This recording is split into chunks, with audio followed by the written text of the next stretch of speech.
Hoy vamos a adentrarnos en el caso de una mujer que a simple vista parecía inofensiva, casi una abuelita bondadosa, pero detrás de su dulce apariencia escondía una mente fría, calculadora y mortal. Hoy hablaremos del caso de Dorothy Ellen Puente, conocida como la abuelita asesina, y cómo este caso pasó a ser uno de los más macabros y desconcertantes de la historia criminal norteamericana.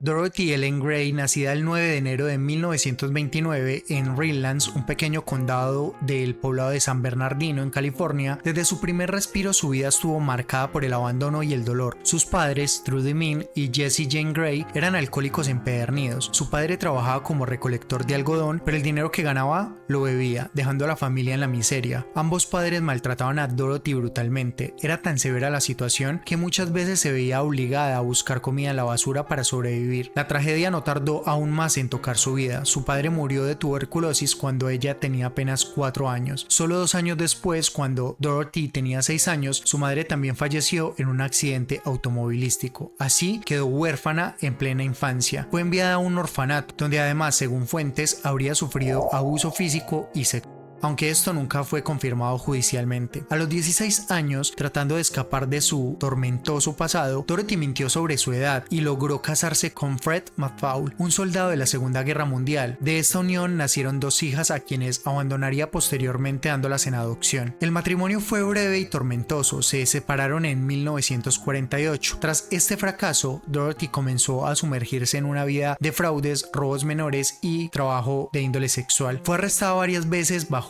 distintos cargos, usando diferentes identidades y variaciones de su nombre real. En 1952 volvió a casarse, pero esta vez con Axel Johansson, un hombre de origen sueco. Esta relación estuvo marcada por violencia doméstica. A pesar de los abusos y peleas, se mantuvieron casados 14 años, pero no sin consecuencias. Dorothy empezó a desarrollar estrategias de manipulación emocional y financiera. Entre 1960 y 1970 se dedicó a las estafas con cheques falsificados. No tardó mucho en ser descubierta y en 1960 pagó 1 año de prisión en Sacramento por haber pasado cheques falsificados. Tras cumplir su condena, no tardó mucho en reincidir. A medida de los años 70 ya había adoptado la imagen de una señora mayor y respetable. Abrió un hospedaje para personas vulnerables, ancianos, personas sin hogar o enfermos mentales, a quien ofrecía comida, techo y atención. Pero lo que parecía un acto de caridad ocultaba planes macabros. Ella robaba sus cheques de asistencia social, los mantenía drogados y sedados hasta el punto en el que ya se sentía en riesgo de ser, digamos, descubierta. En ese instante,